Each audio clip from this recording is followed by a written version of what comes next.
ঢাকা বিশ্ববিদ্যালয়ের কেন্দ্রীয় ছাত্র সংসদ নির্বাচনে কার্যনির্বাহী সদস্য পদে বিপুল ভোটে বিজয়ী হয়েছেন সাবিকুন নাহার তামান্না।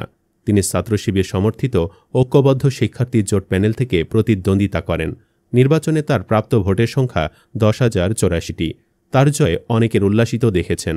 তবে তার স্বামীর খবর কি পেয়েছেন? অবশেষে ফেসবুকের কল্যাণে তামান্নার স্বামীর খবর পাওয়া গেছে। তার স্বামীর নাম আনামুল হাসান। তিনি ডুয়েটের সাবেক শিবির সভাপতি।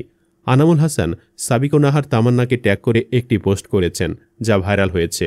পোস্টে বলা হয়েছে, সাবিকুন নাহার তামান্না ডাকসু 2025 কার্যনির্বাহী সদস্য পদে 10,000-এরও অধিক ভোট পেয়ে বিজয়ী হয়েছেন।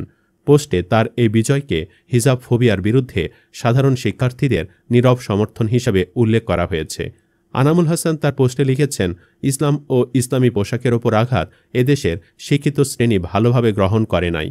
তিনি আশা প্রকাশ করেছেন, যদি ইসলাম প্রতিনিধিত্বকারী সকল অংশীজন সময় উপযোগী কাজ করে যায়, তাহলে ভবিষ্যতে এই ধরনের বিজয়ের সংখ্যা আরও বাড়বে। তিনি আল্লাহর কাছে দোয়া করেছেন যেন আল্লাহ তাদের সকল প্রচেষ্টা কবুল করেন, একই সাথে শুকরিয়াও আদায় করেন। এর আগে আনামুল হাসান তার স্ত্রীকে উদ্দেশ্য করে বলেছিলেন, তোমার জন্য শুভকামনা। তোমার কিংবা তোমাদের ঐক্যবদ্ধ শিক্ষার্থী জোট প্যানেলের এই ডাকসু নির্বাচনটা শুধু ঢাবি নয়, বরং ভবিষ্যৎ বাংলার ইতিহাস হয়ে থাকবে। নির্বাচনে তোমাদের চিন্তা পলিসিগুলো ছিল নতুনত্বে সাজানো এবং ব্যতিক্রমধর্মী। ইসলাম বিরোধীরা প্রায়ই অভিযোগ তুলত, ইসলাম নাকি যুক্তি তর্ক সহ্য করতে পারে না, সবকিছুতেই প্রতিক্রিয়া দেখায়, কিন্তু বাস্তবে কারা যুক্তি তর্ক, সহাবস্থান কিংবা সমালোচনা মেনে নিতে পারে না তা জাতির সামনে পরিষ্কার। তিনি জয় পরাজয়কে শেষ কথা বলে মানতে চাননি। বলেছিলেন, জয় পরাজয় শেষ কথা নয়, তোমাদের এই ঐতিহাসিক অবস্থানটাই যে বাম রামদের অন্তর নাড়িয়ে দিয়েছে। আশা করি ইসলাম ও হিজাব ফোবিয়ার বিরুদ্ধে ক্যাম্পাসে তোমাদের অবস্থান আরও দৃঢ় হবে ইনশাআল্লাহ। আমরা দেখেছি, নির্বাচনের প্রচারণার প্রথম দিনেই ঐক্যবদ্ধ শিক্ষার্থী জোটের প্রচারণা বোর্ড ভাঙচুর করা হয়। একই সঙ্গে প্যানেলের কেন্দ্রীয় কার্যনির্বাহী সদস্য পদপ্রার্থী তামান্নার ছবি বিকৃত করা হয়। এই ঘটনায় তার ছবিতে শয়তানি সিং ও বিকৃত হাসি যোগ করা হয়, যা নারী পোশাকের স্বাধীনতা এবং নারীর প্রতি বিদ্বেষী মনোভাবের প্রকাশ উল্লেখ করে ঢাবি শিক্ষার্থীরা প্রতিবাদ জানান। তামান্না নিজেও সামাজিক যোগাযোগ মাধ্যম ফেসবুকে এই ঘটনার প্রতিবাদে লিখেন, স্বপ্নের ক্যাম্পাস গড়ার পথযাত্রী, আমরা থামব না। জয়ের পর তামান্না আল্লাহ এবং ঢাকা বিশ্ববিদ্যালয় শিক্ষার্থীদের প্রতি কৃতজ্ঞতা প্রকাশ করেছেন। তিনি আশা করেন, এই জয়ের মাধ্যমে হিজাব ফোবিয়ার বিরুদ্ধে কাজ করার সুযোগ হয়েছে এবং শিক্ষার্থীদের বিশ্বাস তিনি রক্ষা করতে পারবেন।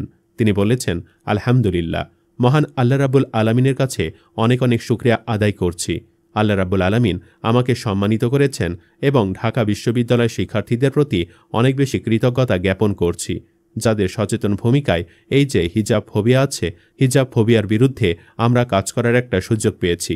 সেজন্য আমার বিশ্ববিদ্যালয়ের সকল ভাই বোনদের প্রতি অনেক বেশি শ্রদ্ধা জানাচ্ছি, অনেক বেশি কৃতজ্ঞতা জানাচ্ছি এবং অনেক বেশি দোয়া চাইছি, তাদের যে ভরসা করে তারা তাদের মূল্যবান ভোট আমাকে দিয়ে তাদের প্রতিনিধি নির্বাচন করেছে, আমি যেন সেই ভরসার জায়গাটা রাখতে পারি, সেজন্য সকলের কাছে দোয়া চাইছি। এদিকে সোশ্যাল মিডিয়াতেও তাকে নিয়ে রীতিমতো তোলকালাম কাণ্ড ঘটে গেছে। নানানজনে নানানভাবে তাকে প্রশংসায় ভাসাচ্ছেন।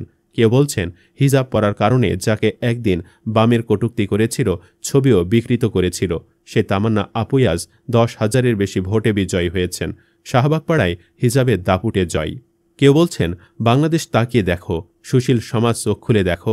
ঢাবি শিক্ষার্থীরা জানিয়ে দিয়েছে, বাংলাদেশে আর চেতনা ব্যবসা চলবে না, বাংলাদেশে আর রাজাকার ট্যাগিং চলবে না। বন্ধুরা, তামান্না আপুর পরিবার নিয়ে জানতে পেরে কেমন লাগলো? আপনারা কি আনামুল ভাইকে আগে থেকে চিনতেন? কমেন্টে জানাতে পারেন মতামত।